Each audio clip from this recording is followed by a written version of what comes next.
Pada episode 19A, kita sudah bahas dokumen yang dibuat oleh Rockefeller Foundation tahun 2010 tentang skenario epidemik dan lockdown.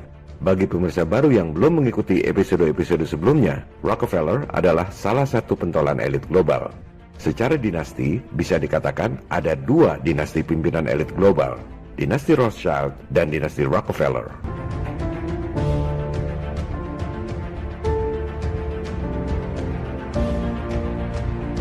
Rothschild lebih dulu ada, menguasai pemerintahan dan bank-bank sentral di Eropa. Rockefeller berkiprah 100 tahun setelah Rothschild, menguasai pemerintahan dan bank sentral Amerika. Rockefeller lebih kaya dari semua pemerintah di dunia, termasuk Amerika. Mereka lah yang kasih utang ke seluruh negara di dunia. Dan negara pengutang terbesar di dunia adalah si adik kuasa Amerika, diikuti Jepang dan Cina. Gedung PBB yang megah di New York dibangun tahun 1949, sumbangan dari keluarga Rockefeller.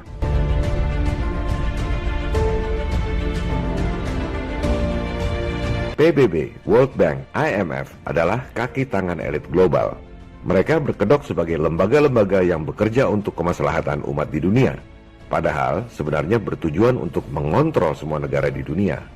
Modus penjajahan gaya baru ini sudah lama diketahui oleh bapak bangsa kita, Soekarno. Presiden Soekarno menyebutnya sebagai nekolim, neokolonialisme dan imperialisme.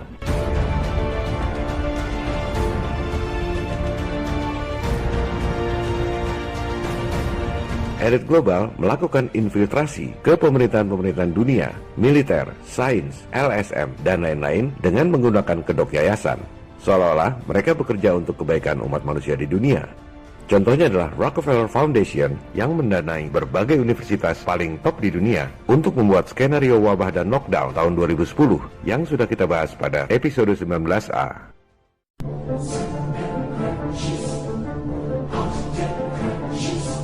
Sekarang kita dengar apa kata Rockefeller tentang tudingan bahwa keluarganya adalah elit global yang berkonspirasi merugikan umat manusia lain untuk menciptakan pemerintahan diktator dan otoriter, New World Order.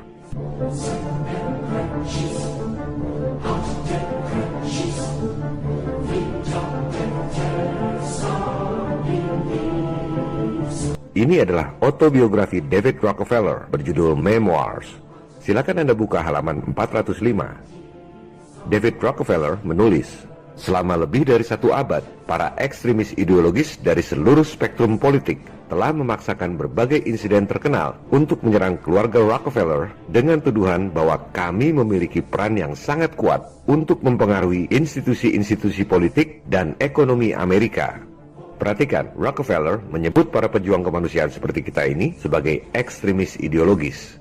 Selanjutnya, ia menulis, sebagian bahkan percaya bahwa kami adalah bagian dari sekte rahasia yang bekerja bertentangan dengan kepentingan nasional Amerika Serikat, mengelompokkan keluarga kami sebagai internasionalis, dan berkonspirasi dengan pihak-pihak lain di seluruh dunia untuk membentuk struktur politik dan ekonomi global yang lebih terintegrasi. One world, istilah Anda. Perhatikan pemilihan kata yang sangat cerdas dari seorang Rockefeller. Dalam satu alinea, ia merangkum 5 hal yang sangat-sangat penting. Pertama, sekte rahasia, maksudnya Illuminati. 2, bertentangan dengan kepentingan nasional Amerika Serikat, maksudnya merugikan bangsa Amerika. 3, internasionalis, ini istilah lain dari globalis alias elit global. Internasionalis atau globalis tak punya batas kenegaraan, tak peduli merugikan bangsa Amerika atau bangsa-bangsa lain. Keempat, konspirasi. Ia akan jelaskan itu semua teori konspirasi atau fakta konspirasi. Dan kelima, one world, maksudnya one world government alias New World Order. 5 tuduhan yang sangat fatal dirangkum dengan sangat cerdas dalam satu alinea pendek. Lantas, apa jawaban dia? David Rockefeller menjawab, if that's the charge, I stand guilty, and I'm proud of it. Kalau itu tuduhannya, saya ngaku salah, dan saya bangga dengan itu. Atau dalam bahasa gaul, gua emang iblis, terus lu mau apa?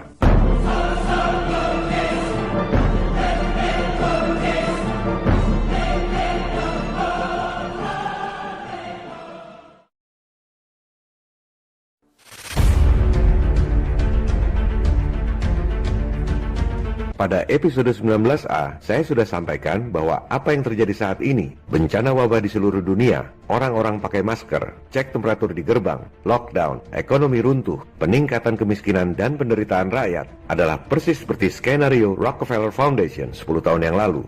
Di episode 19B ini, saya juga sampaikan bahwa Rockefeller sendiri mengaku bahwa ia adalah sekte rahasia yang bertentangan dengan kepentingan rakyat, berkonspirasi di seluruh dunia untuk menciptakan New World Order. Jadi, yang jahat sebenarnya bukan negara atau pemerintah Amerika, melainkan para elit swasta yang kebetulan banyak tinggal di sana. Rakyat Amerika sendiri sudah dirampok habis-habisan oleh para elit di sana. Cina duluan lockdown dan sembuh adalah bagian dari skenario 10 tahun yang lalu. Tujuannya agar jadi contoh supaya negara-negara lain ikut lockdown. Sementara Amerika memang disetting untuk lambat lockdown, di mana nantinya akan disalahkan sebagai penyebab makin berjangkitnya virus. Itu semua adalah bagian dari skenario 10 tahun yang lalu.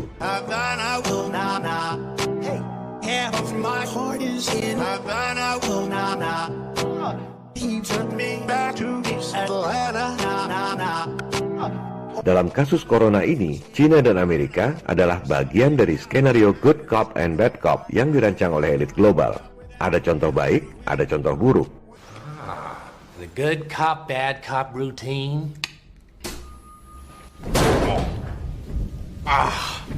Apa yang saya sampaikan di episode 18 bahwa elit global akan datang pura-pura menawarkan bantuan utang sudah menjadi kenyataan. Indonesia baru saja menerbitkan surat utang alias bond terbesar sepanjang sejarah. Total 4,3 miliar dolar atau sekitar 70 triliun rupiah yang harus ditanggung oleh Anda dan anak cucu Anda sampai 50 tahun ke depan akibat krisis corona.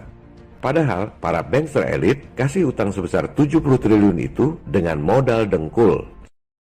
Jangan salahkan pemerintah Indonesia karena semua hanya ikut sistem yang diterapkan oleh elit global di seluruh dunia.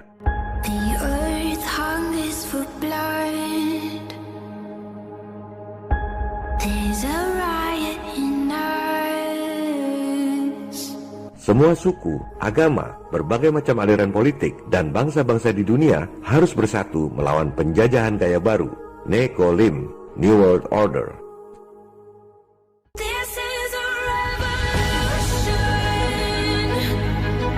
I hate imperialism. I detest colonialism.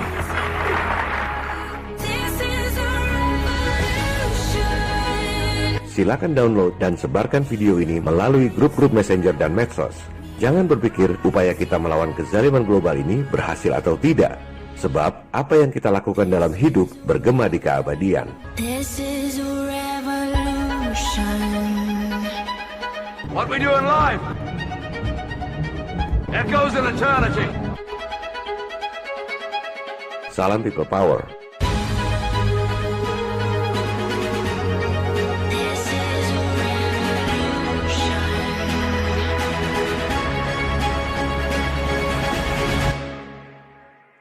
This is a revolution. Revolusimu belum selesai. Jangan berhenti.